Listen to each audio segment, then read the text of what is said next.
Eventing is absolutely addictive. It's my life. Good fun. Challenging and dynamic. Amazing feeling. Adrenaline profound. Challenging, absolutely. Requires versatility. What a sport. There's no feeling like it. There's nothing better.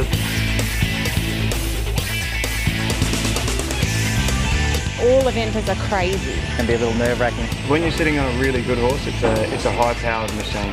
Magic. It's just amazing. When it all goes well, it's the best thing in the world. You can do it forever because it just keeps you guessing. It's great. It can be a little stressful. Oh, absolutely. It's stressful as anything. Eventing is unreal. Yeah, it is. It's a magical thing. You have to be good at it all. There's a lot of sacrifices that you make. It takes a lot of work. Train through years of experience. Making sure that you've done your homework before you come to the competition. It's an enormous amount of pressure. The joy and thrill of knowing that you've produced this horse from nothing. It's all come together. The emotions just take over you.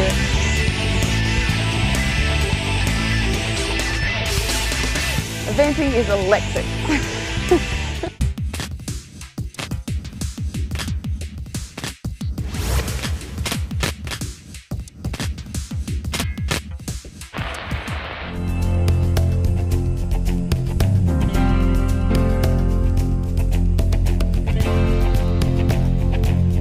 Dressage is a performance. Dressage is very much discipline. It's like a ballet for horses.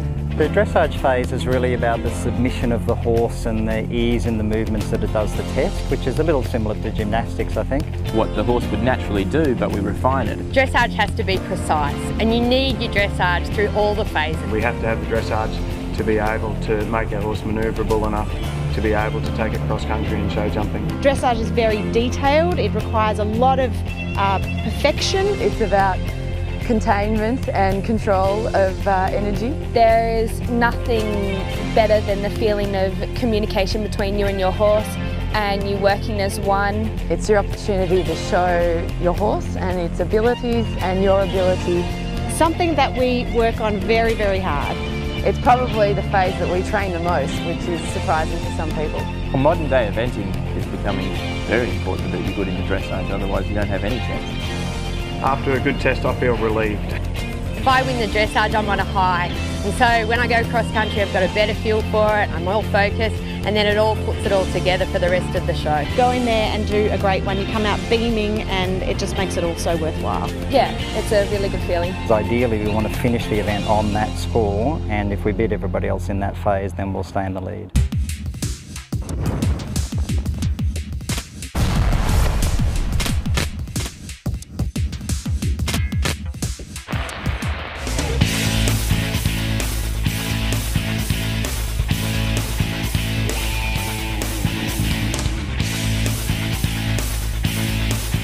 Cross country is exactly why we do the sport, I think. It's amazing. Every rider that sits in a cross country start box knows that they're about to jump out into something that's amazing. It's all about focusing on what the challenge is in front of you. Cross country is probably the most intimidating phase for both horse and rider. Until you get in the start box, you think you're going to vomit. Cross country is undulating ground, lots of different jumps, water jumps, up and down banks, and it's really about going quite fast. You're going as fast as you think you can possibly go. Fear and nerves are a huge part of cross country. Often the morning of cross country is when they hit the hardest. Yet we saddle up and hop on and off we go. It is a dangerous sport and there's a lot of things that can go wrong if you don't have control.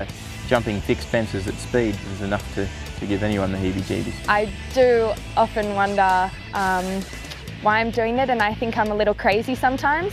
When it's going right, it feels good, but it feels better when it's finished. It's a matter of doing your homework before you go in. And every course is different. Arrowheads, apexes, ditches and water, they all need to be a really precise and organised ride. Jumping those massive fences. I think it's all about the training you've done before you get there really shows up how good your cross country is.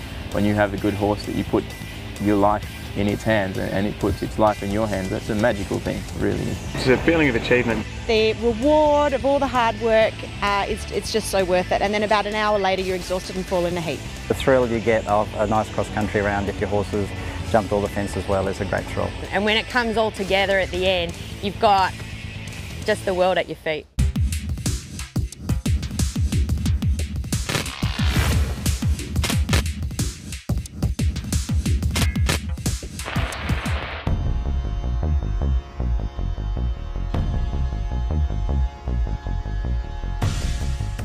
Show jumping for me is the hardest phase. It's quite a different discipline when you're riding a horse that's just been cross country. Show jumping in eventing, I think it's often criticised by straight show jumpers, you know, and in many ways it's far tougher. Quite often it'll come down to just a couple of points separating the first few horses. You go in there knowing where you stand in the placings, and you're pretty nervous. These rails fall down very easily. I mean, the horse can breathe on the rail and it falls down. There is nothing worse than hearing a rail fall behind you. You can go from first to fifth very, very quickly. Quite a lot of pressure to go in and do one clear show jumping round.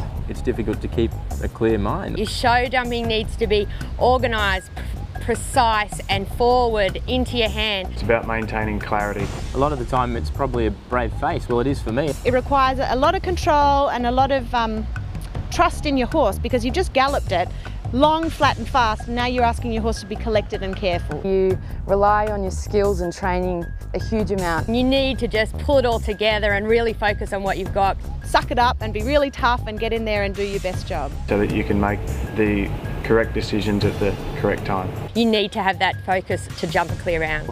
And when that goes well, you know, that is just the most amazing thing.